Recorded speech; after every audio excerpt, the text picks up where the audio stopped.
espíritus viajeros, os damos la bienvenida y os invitamos a uniros a esta caravana espiritual.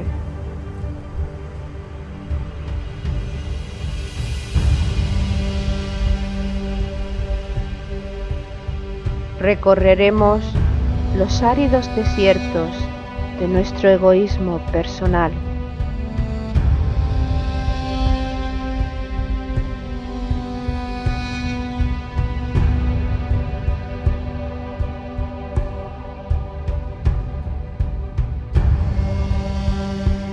Navegaremos sobre las aguas de los mares y océanos creados por nuestras emociones.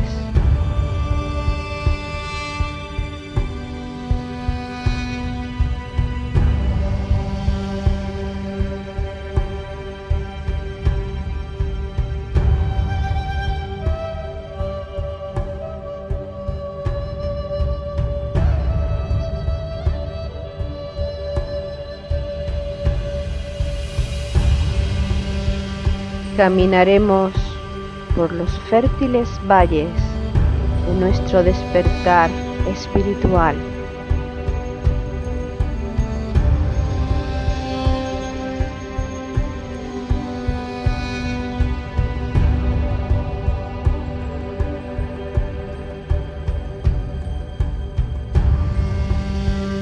Iniciaremos el ascenso a la montaña sagrada, la morada de nuestro espíritu.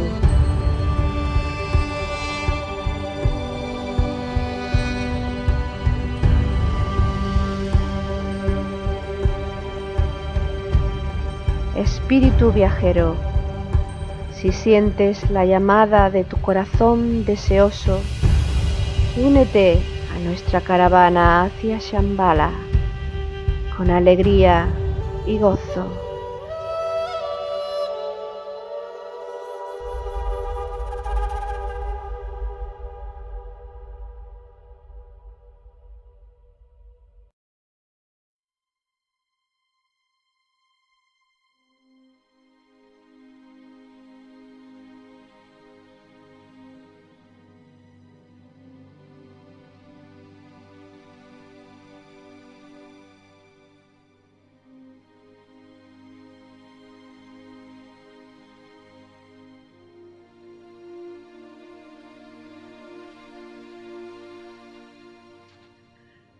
Tomando consigo a los 12, les dijo: mirad que subimos a Jerusalén, y se cumplirá todo lo que los profetas escribieron para el Hijo del Hombre, pues será entregado a los gentiles, y será objeto de burlas, insultado y escupido, y después de azotarle, le matarán, y al tercer día resucitará. Ellos nada de esto comprendieron. Estas palabras les quedaban ocultas y no entendían lo que decían.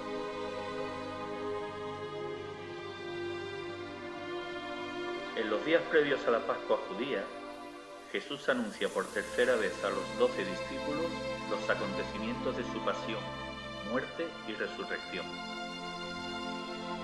El primer anuncio lo realizó poco después de la transfiguración en el monte Tabor. El segundo lo hizo mientras se desplazaban por Galilea. Y el anuncio final, relatado en el capítulo 18, versículos 31 al 34 del Evangelio de Lucas, es transmitido por el Nazareno dando detalles muy concretos del proceso que iba a padecer. El Hijo del Hombre, que estaba en el Padre y tenía al Padre en él, era conocedor de su destino. Un destino que había sido profetizado siglos atrás en diversas ocasiones. A pesar del atroz martirio al que sería sometido, lo afrontó con la decisión, valentía y convicción que proporcionan ser conocedor de que eres el mensajero del amor.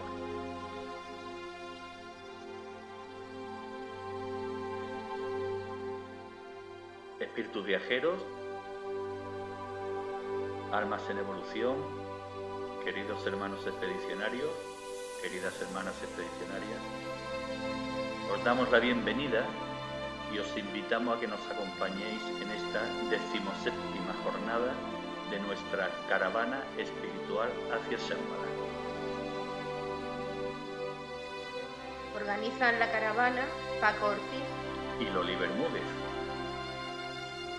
Armonizan nuestra singladura las melodías inspiradas por el amor de los corazones de Juan Carlos García y Jesús Aragón.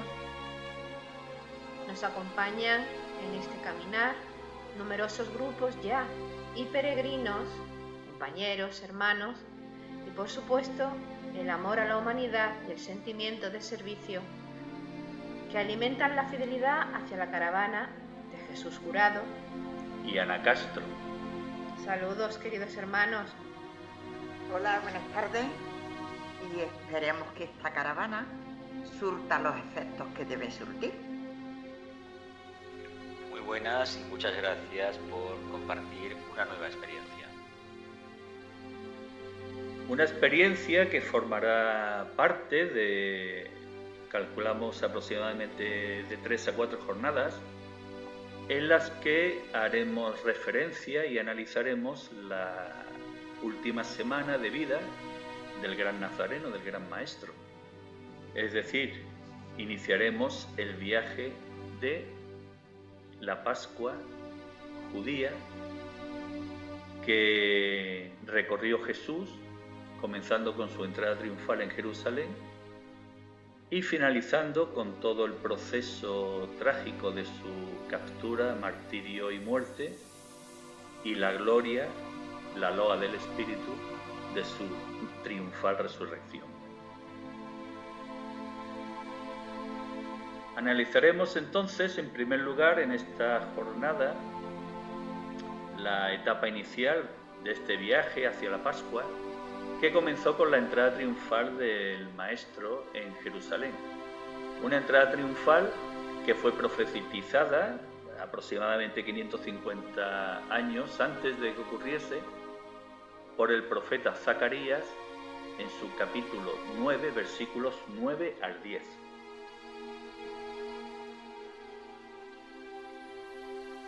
Exulta sin freno, hija de Sión, grita de alegría, hija de Jerusalén. He aquí que viene a ti tu rey, justo él y victorioso, humilde y montado en un asno, en un pollino, cría de asna. Él proclamará la paz a las naciones, su dominio irá de mar a mar y desde el río hasta los confines de la tierra.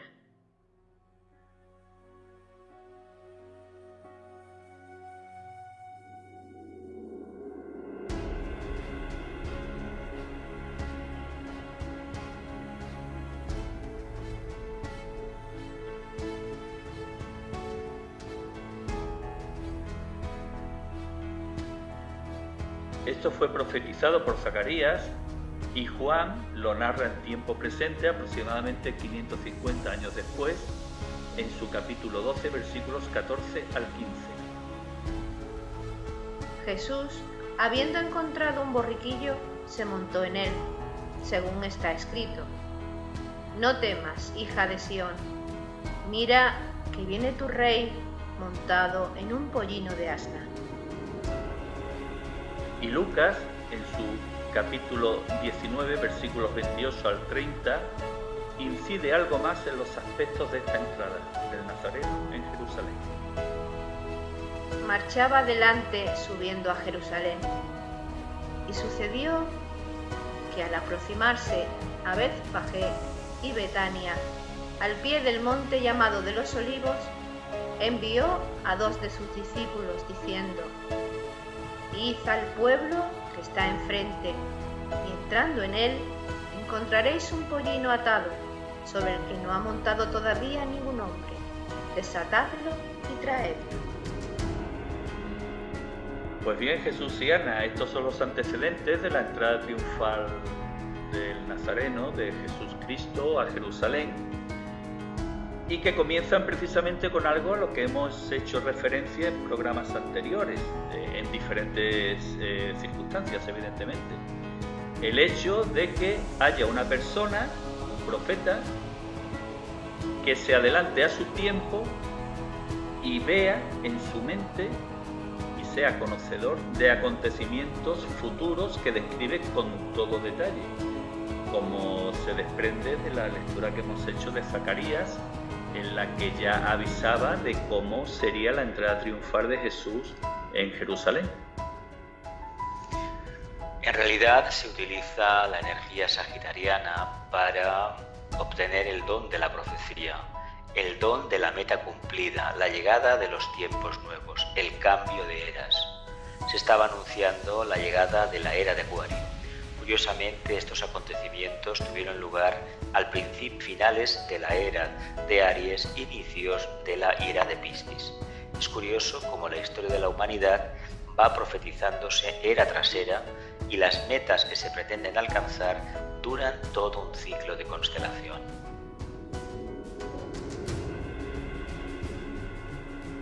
Quizás por ese motivo en este anuncio de eras se hace hincapié en el hecho de que Jesús proclamará su dominio de mar a mar y desde el río hasta los confines de la tierra. Parece como si nos indicase de que para llegar a su estado tenemos que trascender todo el aspecto emocional. Nos está diciendo que Él dispone de una conciencia interdependiente, una conciencia que es capaz de abarcarlo todo y de manifestarse a través de todo, especialmente del reino humano, y como bien expresas, de mar a mar, de río a río y de montaña a montaña, los 4 puntos cardinales. Y es curioso, Ana, que esta entrada se realiza de una forma atípica. El pueblo judío esperaba recibir a su rey, y un rey normalmente cuando hace una entrada triunfal en una ciudad en la que le espera todo el pueblo para agasajarle, lo hace a lomos de un caballo normalmente brioso. Sin embargo, Jesús, para dar cumplimiento a la profecía, entró a lomos de un asno, ¿no? Creo que es bastante significativo, ¿no? Pues sí, pero parece ser que cabalgar en un pollino no era considerado como una señal de humildad. La gente rica e importante cabalgó en este animal. De Abraham, la Escritura nos dice, Abraham se levantó muy de mañana, enalbardó su asno. Los asnos blancos eran usados por personas de alto rango. Vosotros, los que cabalgáis en asnas blancas, los que presidís en juicio y vosotros, los que viajáis, hablad. Estos asnos blancos se usan hoy en muchos lugares en el Oriente por gente de alta posición social. O sea que realmente todo tiene un significado. Y el asno usado como símbolo de tiempo de paz. El caballo ha simbolizado los tiempos de guerra y el asno tiempo de paz. Es curioso que en Estados Unidos, por ejemplo, el Partido Republicano tiene un elefante de animal, de símbolo, y el Partido Demócrata tiene un burro, un asno.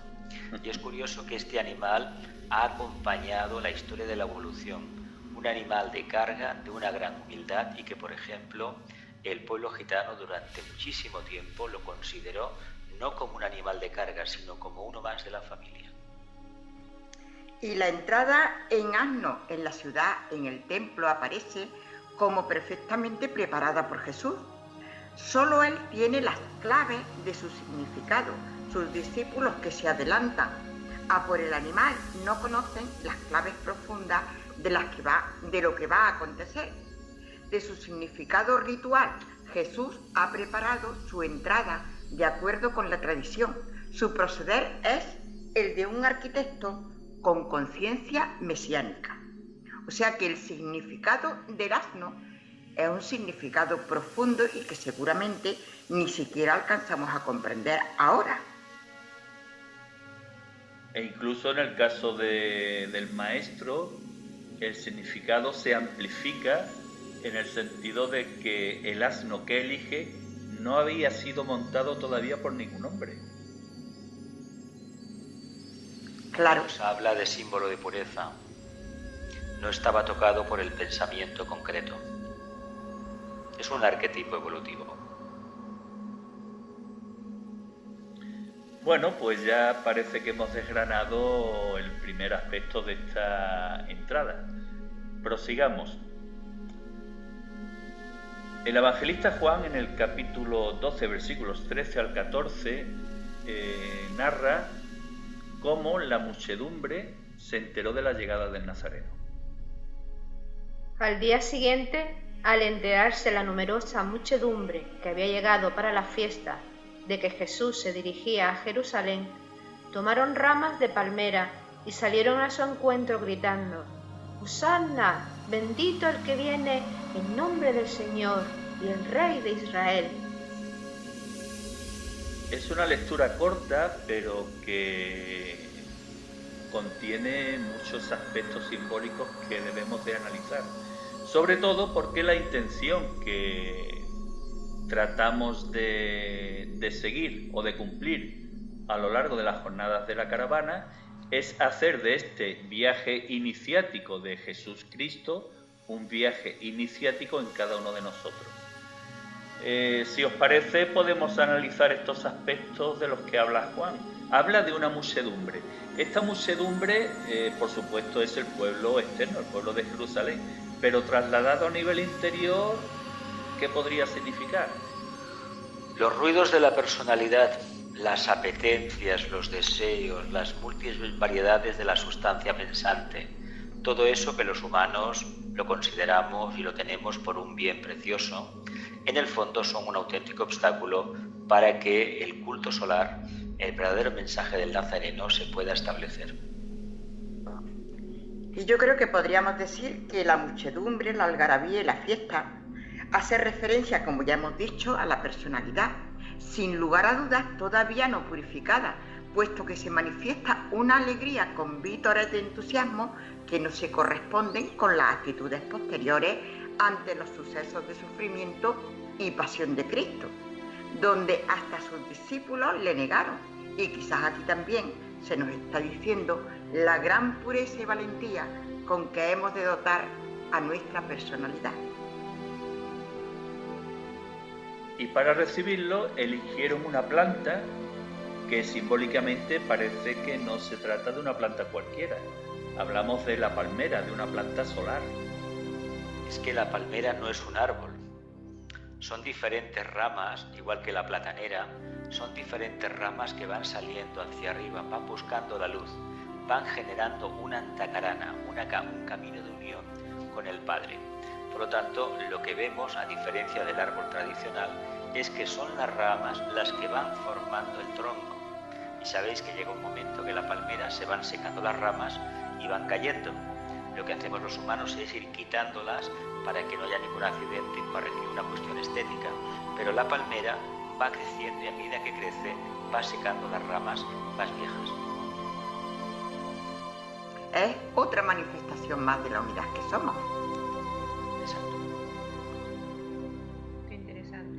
Y la muchedumbre recibe al Señor, al Rey de Israel, al grito de Hosanna.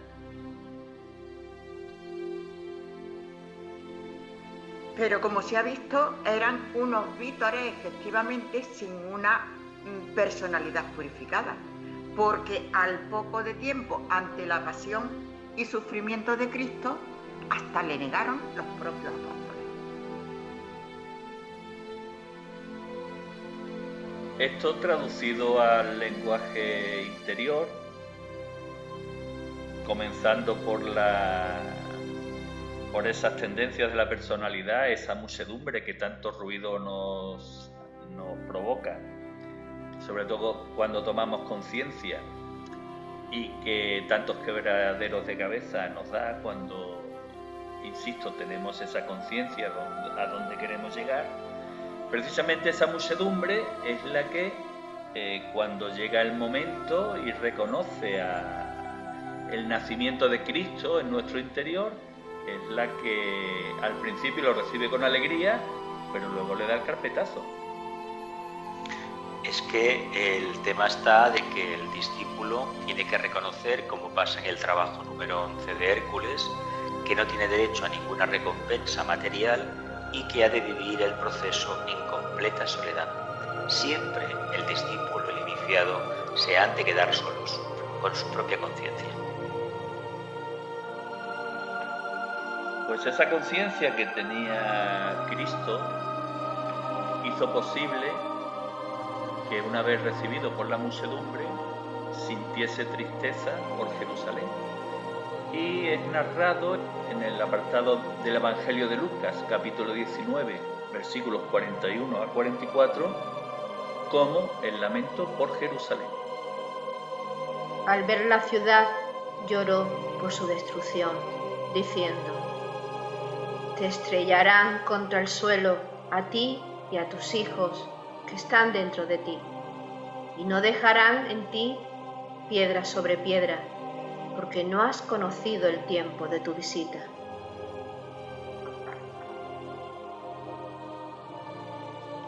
Seguramente la verdadera ciudad de Israel es el templo vivo en que debe convertirse nuestra personalidad, donde debe nacer y crecer la energía crística, no como figura, sino como esa energía de amor, justicia y poder al servicio del bien.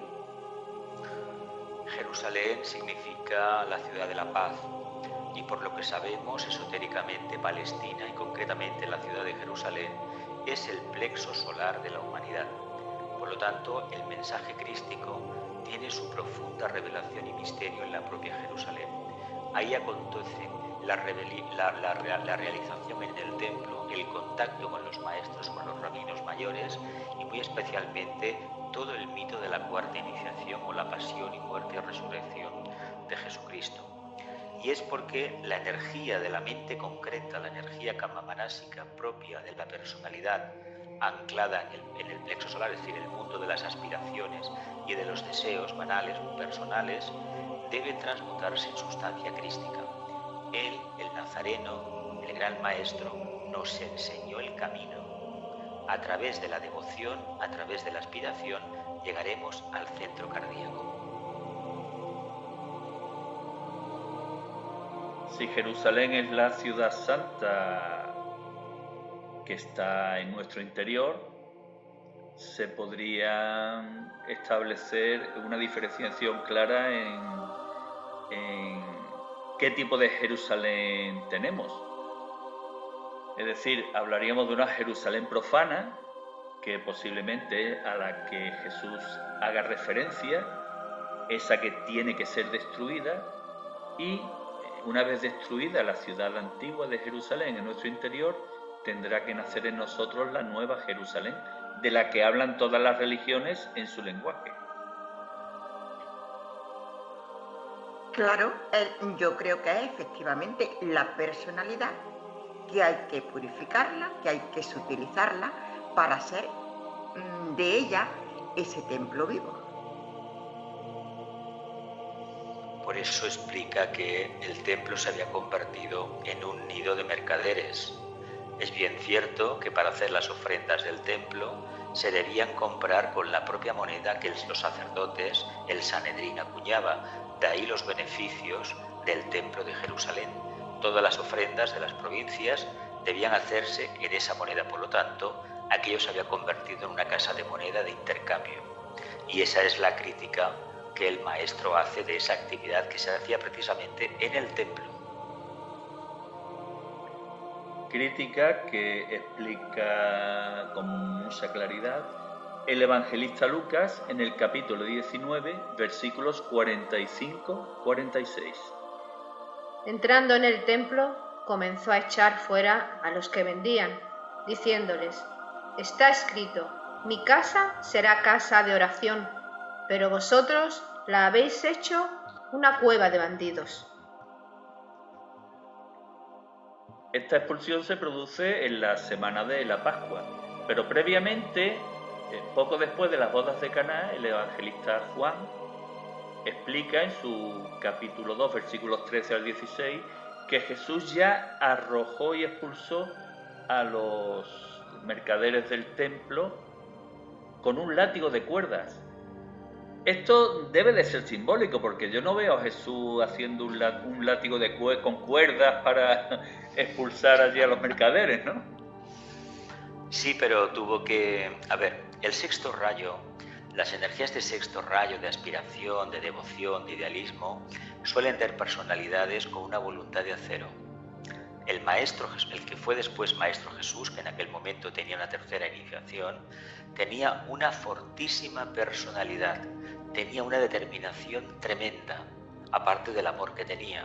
Por lo tanto, es muy probable que más de una vez dije palabras que a lo mejor alguna persona hoy en día podría quedarse un poco escandalizada, en el sentido de utilizar un tono imperativo, autoritario y cortante, especialmente hacia aquellas almas que él sabía perfectamente y ellas sabían perfectamente también que estaban haciendo las cosas muy mal.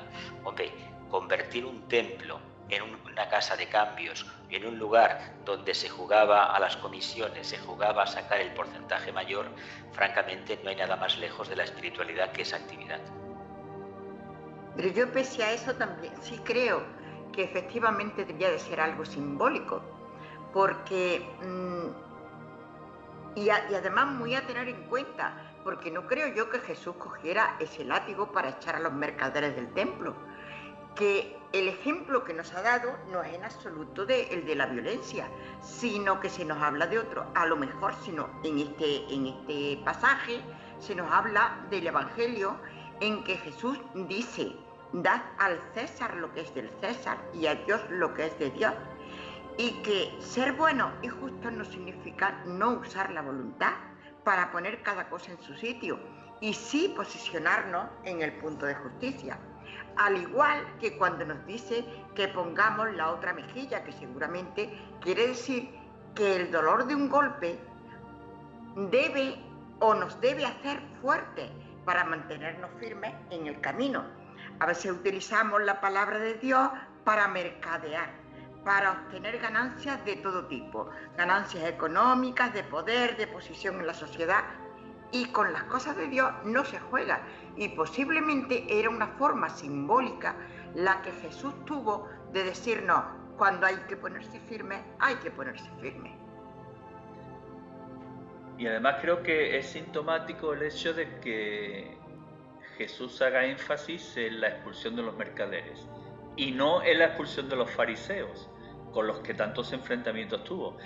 Parece como si para Jesús tuviese más culpabilidad, por citarlo de alguna forma, el convertirse en un mercader en lugar de ser un fariseo. Hay que decir que condenó a los dos, porque a los fariseos, a los hipócritas, les denominó sepulcros blanqueados, es decir, conciencias negativas, profundamente negativas.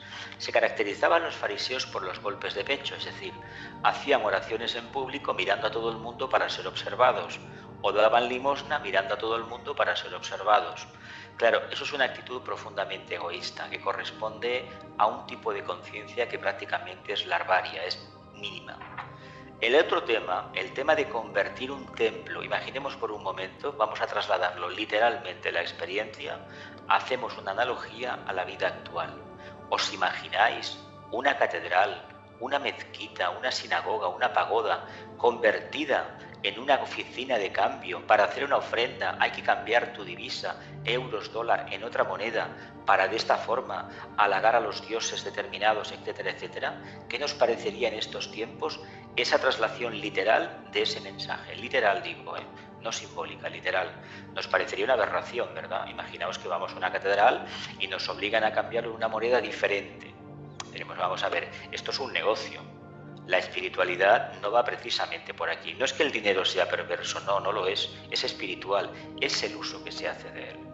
Por lo tanto, entendamos que en esa actitud, que era prácticamente en aquella época muy extendida, no olvidemos que la humanidad, a una parte de ella, le interesa trabajar el tema del dinero, el tema de la búsqueda del oro, da riqueza y evidentemente si da riqueza da comodidad y da tiempo precisamente para dedicarse a la espiritualidad. Lo que tal vez el maestro quería señalar aquí es que ese no era el lugar para hacer ese tipo de actividades. Y yo creo que también el decirnos y el hacernos ver para cualquier tiempo, porque todavía se sigue haciendo, mercadear con la palabra de Dios. Y eso yo creo que está por encima, porque si soy un sepulcro blanqueado, un fariseo, etcétera, y estoy jugando conmigo misma, está mal. Pero si encima saco una ganancia X con esa palabra de Dios, con esa espiritualidad, yo creo que es peor todavía. Claro, y de alguna forma establece la gravedad del hecho de que no es lo mismo que nosotros faltemos a la verdad con nosotros mismos, es decir, que nos autoengañemos, al hecho de que invitemos al engaño a los demás haciendo un uso indebido de la palabra de Dios y del templo de Dios. Pues ahora analicemos una gran enseñanza, la enseñanza que Jesús le transmitió a los griegos. Este pasaje está explicado por Juan en el capítulo 12, versículos 20 al 30, y el evangelista nos explica que a la fiesta de la Pascua acudieron algunos griegos para proceder a la adoración. Y estaban muy interesados en conocer a Jesús. Transmitieron este deseo a algunos de sus discípulos y entonces Jesús les correspondió. Y cuando estuvo ante ellos, les dijo unas palabras que las vamos a analizar en tres fases diferentes. En primer lugar, Jesús les respondió: Ha llegado la hora de que sea glorificado el Hijo del Hombre. En verdad os digo, si el grano de trigo no cae en tierra y muere, queda él solo, pero si muere, da mucho fruto.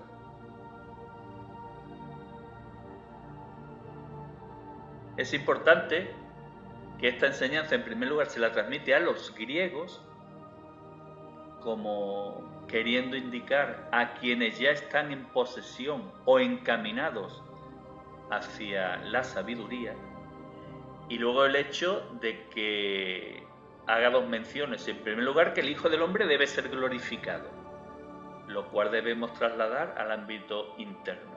Y en segundo lugar, hace mención al proceso de transformación del grano de trigo, que debe germinar para poder dar nuevos frutos.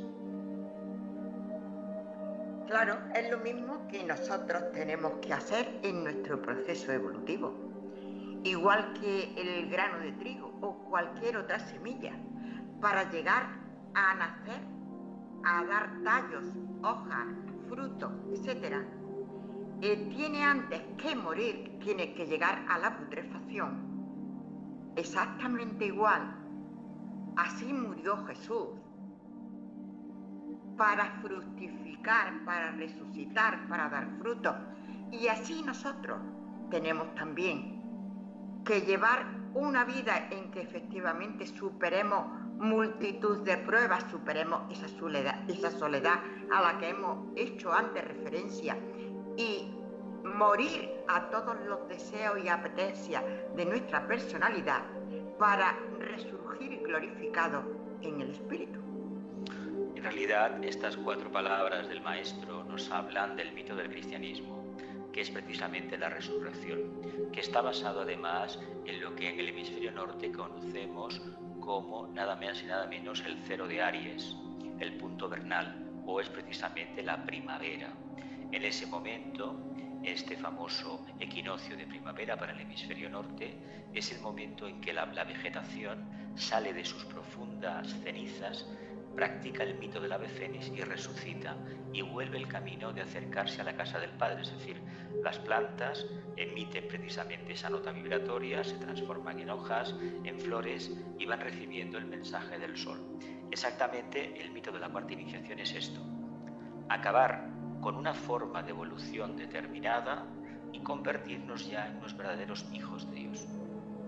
Como él sabía que esa prueba la estaba a punto de pasarla, todo su mensaje iba encaminado a enseñar a sus discípulos, a enseñar a sus seguidores lo que significa nacer y volver a morir. Y ese símbolo se lo transmitió precisamente en la cena pascual, cuando le dio a sus discípulos el pan, que era el cuerpo de Cristo. En realidad es un símbolo. Hay una prueba que los cristianos pues a veces confunden el tema del pan y del vino. Es un simbolismo de despertar crístico. Aquellos que han profundizado en el tema pueden entender que este pan, si ha sido consagrado realmente acorde a un espíritu de fraternidad, es un pan que tiene poderes curativos, poderes de sanación, y aquellas personas que pueden ingerir una pequeña porción del mismo sí que realmente pueden aliviar las penas de su vehículo emocional. Esa cualidad sí que la tiene de verdad el vehículo, la conciencia crística. Por lo tanto, cuando se ha hecho una verdadera invocación en la misa, sea por parte del sacerdote, y los feligreses han estado en perfecta comunión con el sacerdote, la hostia consagrada tiene una característica especial: tiene la virtud de sanar. Jesús prosiguió sus enseñanzas a los griegos del siguiente modo: El que ama su vida la pierde, y el que odia su vida en este mundo la guardará para una vida eterna. Si alguno me sirve, que me siga, y donde yo esté, allí estará también mi servidor. Si alguno me sirve, el Padre le honrará. Hace mención a la verdadera vida y el servicio a Cristo. Insiste nuevamente el maestro en que la razón de vivir del cristianismo y de ser de la conciencia crística está en la comprensión del mensaje que el Buda nos enseñó siglos antes: el desapego. Hay dos formas de entender la vida: en la periferia, que sería padecer las consecuencias de lo que en budismo se denomina la rueda de Samsara, o vivir en el centro, que es el nirvana. Aquí el Cristo lo que nos dice es que si nos desapegamos, vivimos en la vida eterna, que es el centro. Pero los humanos, por nuestra dual constitución, preferimos vivir en la periferia. De ahí que tengamos karmas, tengamos problemas y vida tras vida tropecemos siempre en la misma piedra. Pero fijémonos que nos dice: si alguno me sirve, que me siga. Y el seguimiento a Cristo o a Jesús, Jesucristo, él nos dio un ejemplo bien patente. Claro. Es el ejemplo del grano de trigo al que hace referencia, de morir, sufrir y posteriormente a ese gran sufrimiento crucificar. Pues precisamente Jesús, a ese sufrimiento al que has hecho mención, Ana, no permaneció inalterable, y en el mensaje que transmitió a los griegos manifestó la turbación de su alma. Ahora mi alma está turbada. ¿Y qué voy a decir? Padre, líbrame de esta hora. Pero si he llegado a esta hora para esto, Padre, glorifica tu nombre. Vino entonces una voz del cielo: le he glorificado y de nuevo le glorificaré. La gente que estaba allí y lo oyó decía que había sido un trueno. Otros decían: le ha hablado un ángel. Jesús respondió: no ha venido esta voz por mí, sino por vosotros. Ahora es el juicio de este mundo. Ahora el príncipe de este mundo será echado fuera, y yo, cuando sea levantado de la tierra, atraeré a todos hacia mí. Yo creo que son es un relato precioso que nos invita a reflexionar con alegría, porque claro, el camino no cabe duda que es duro, pero lo que nos espera es la glorificación, que le vino a Cristo y nosotros seguiremos con Él en esa glorificación si realmente le seguimos.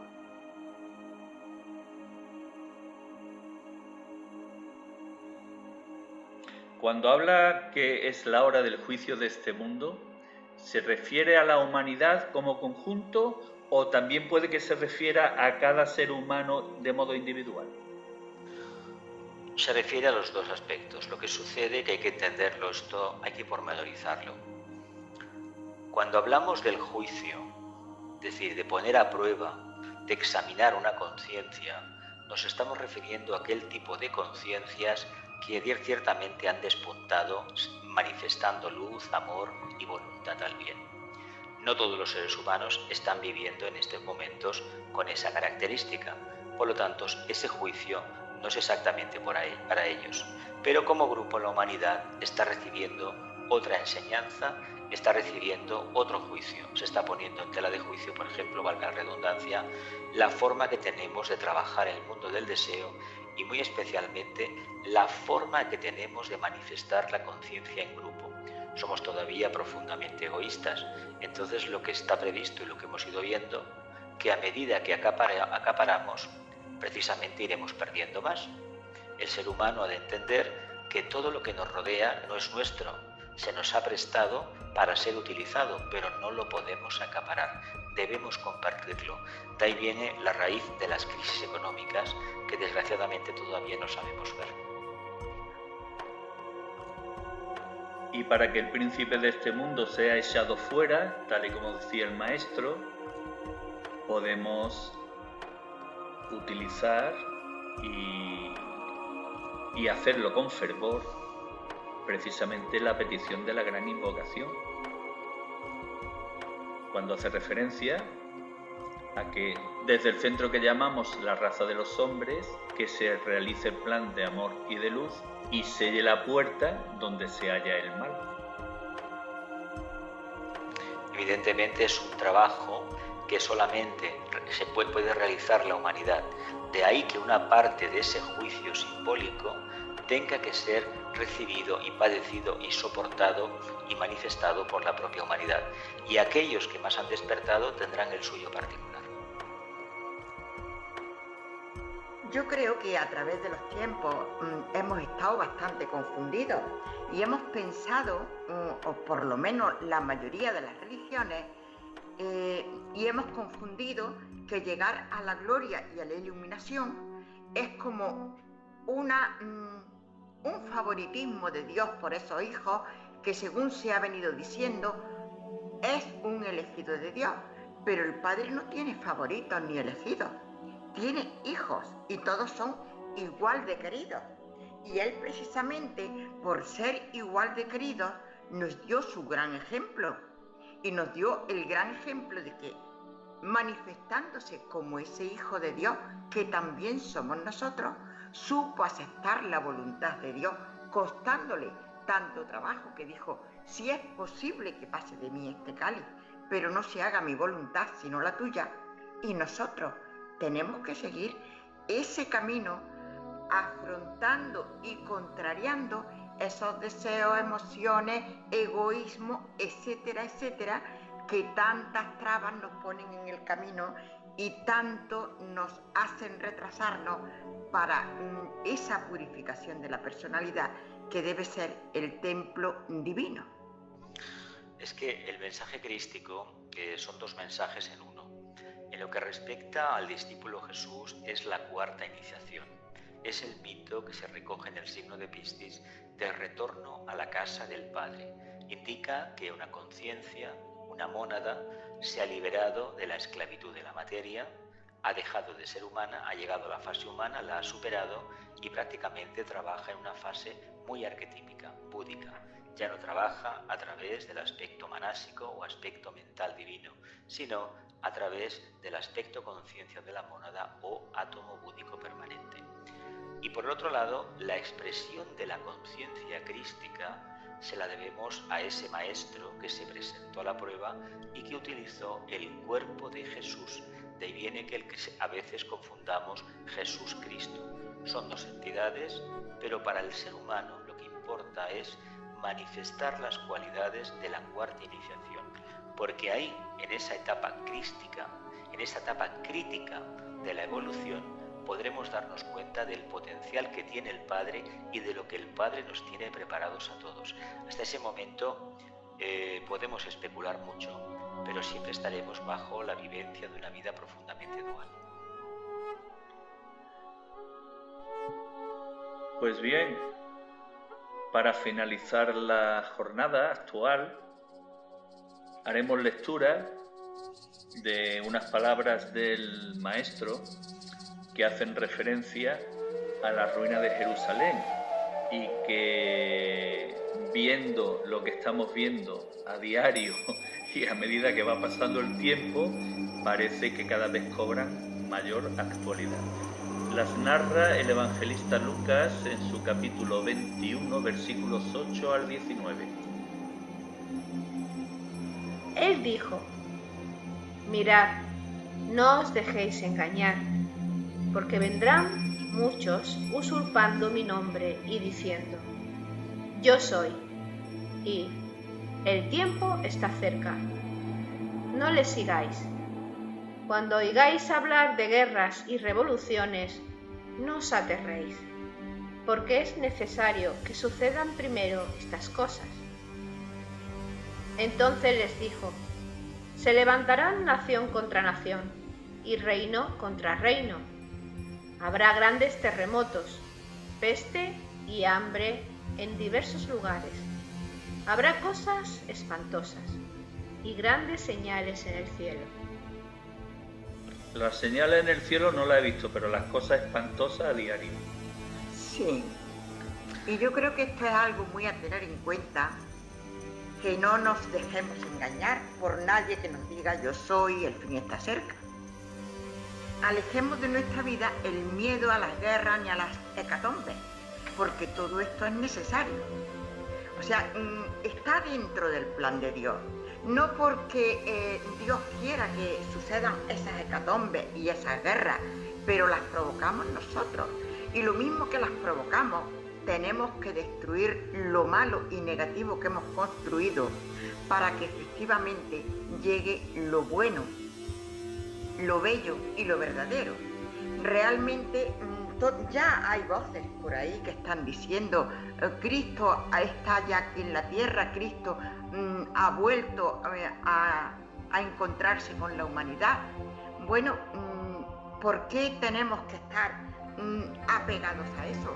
Cuando Cristo venga, o igual ya ha venido, lo verán quienes lo tengan que ver. Y no hay que dar más pábulo, ni más miedo, ni más otra vez algarabía como el recibimiento en Jerusalén, porque ahí está la personalidad. En realidad, los tiempos han cambiado en esto, la comprensión es mayor, la humanidad afortunadamente es más mental y puede captar mejor el arquetipo abstracto. Por lo tanto, de lo que se trata es de expandir esa conciencia crística que tanto se esforzó el discípulo Jesús y el Maestro, el que después fue el Cristo, el Bodhisattva, en poder transmitir a los humanos. Existe un punto neutro dentro de nuestra constitución etérica, en el chakra cardíaco, que corresponde con el corazón físico, que nos conecta directamente con la casa del Padre. El camino de acercamiento es a través de la intuición, no pasa por la mente. Por lo tanto, los humanos, en la medida en que cada día nos esforcemos un poquito más en manifestar esa conciencia crística, dejando de lado las razones de la mente concreta, estaremos más cerca de esa manifestación crística en la tierra, porque el trabajo de un discípulo, de un apóstol de la nueva era, es ni más ni menos que manifestar esa conciencia crística en uno mismo, en el grupo y por descontado y por efecto en toda la humanidad.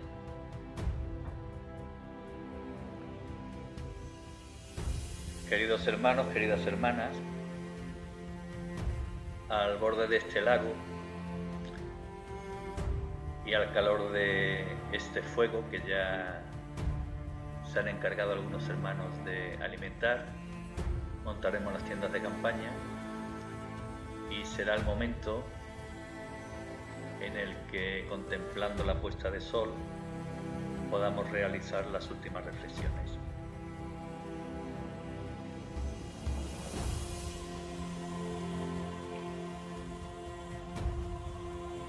Pues mi reflexión es que me quedo con los textos de este programa en el que nos advierte de no seguir a falsos profetas y anunciadores. Me parece muy importante.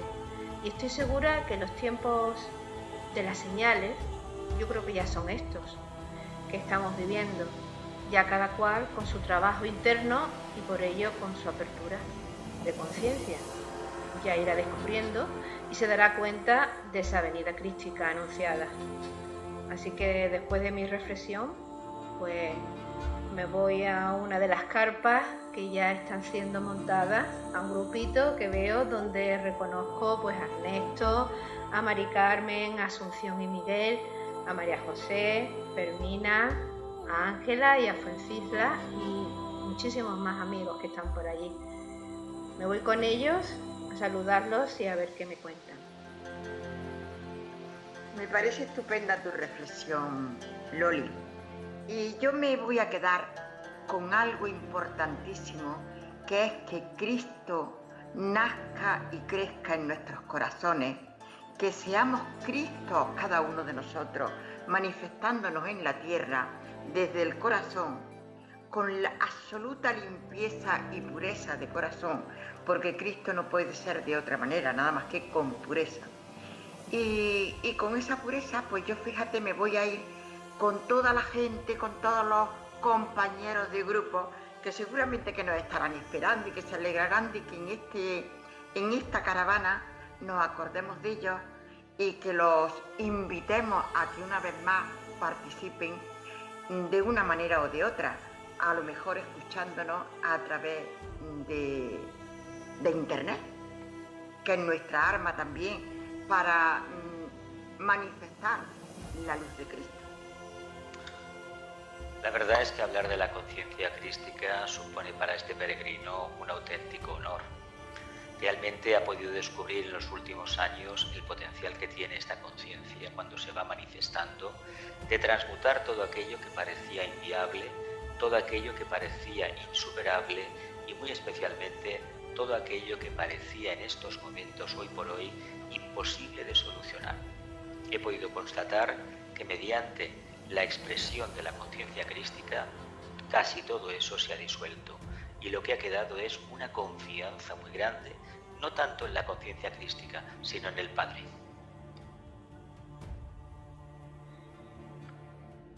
Hablar de la conciencia crística llena nuestro corazón.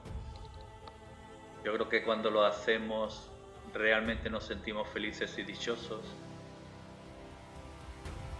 porque somos conscientes de que no hablamos de una religión en concreto, hablamos de una energía universal que debe manifestarse en cada uno de nosotros para que se produzca el milagro de nuestra muerte y resurrección.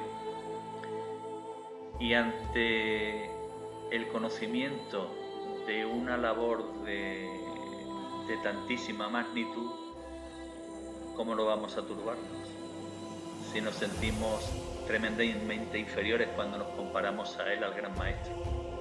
Si él en su magnanimidad, en su grandeza, sintió turbación en su alma, extrapolemos esa turbación a cada uno de nosotros en nuestra infinitesimal insignificancia en comparación con él, y seamos conscientes de que cada vez que en nuestro caminar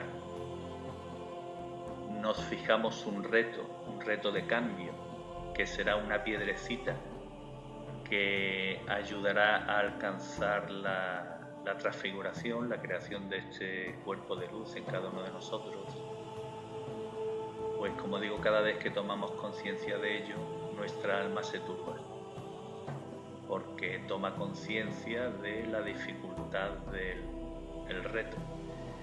Pero ahí está la grandeza, en que precisamente Él nos dio un rayo de esperanza, porque Él nos dijo que cada uno de nosotros tiene plantada su semilla crística en nuestro corazón, y cada uno de nosotros, cuando pensamos en Él, la alimentamos y fortalecemos.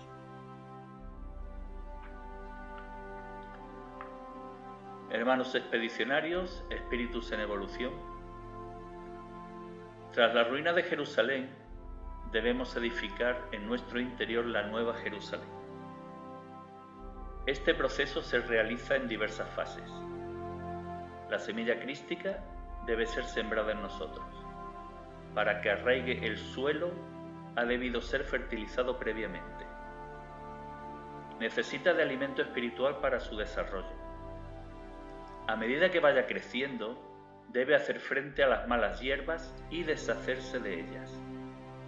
Una vez reconocida en su entorno, recibirá los ataques de los habitantes de la antigua Jerusalén, quienes, en su desesperado afán por destruir el verdadero reino que vislumbran, provocarán la autodestrucción de sus viejas estructuras. Este proceso nos abrirá la puerta que conduce al Jordán, para ser bautizados por Juan Bautista, que representa el aspecto más elevado de nuestra personalidad, y será Él quien reconozca a Cristo en nosotros y lo bautizará para que descienda sobre Él el Espíritu Santo. El estado de nuestro mundo interior se refleja en el mundo exterior en el que desarrollamos nuestra vida material. La humanidad vive tiempos convulsos, en los que se acrecienta la división entre seres materiales y seres espirituales, o, expresado en términos duales, entre el bien y el mal. Consecuencia de ello, aumentan las voces de investigadores que, aplicando criterios sintéticos, vuelven sus ojos hacia el mito de la Atlántida, para darle autenticidad histórica y para descubrir el porqué de su destrucción. Este hecho debe ayudarnos a reflexionar sobre la situación actual de la humanidad en la última lectura que vamos a realizar en nuestra caravana en el día de hoy. Cristo profetizó la destrucción de Jerusalén, pero transmitió a todos aquellos que creen en Él un halo de esperanza. Tras las señales en el cielo, verán venir al Hijo del Hombre en una nube con gran poder y gloria. Evangelio de Lucas, capítulo 21, versículos 25 al 27. Habrá señales en el sol, en la luna y en las estrellas, y en la tierra angustias de las gentes, perplejas por el estruendo del mar y de las olas, muriéndose los hombres de terror y de ansiedad por las cosas que vendrán sobre el mundo, porque las fuerzas de los cielos serán sacudidas. Y entonces verán venir al Hijo del Hombre en una nube con gran poder y gloria.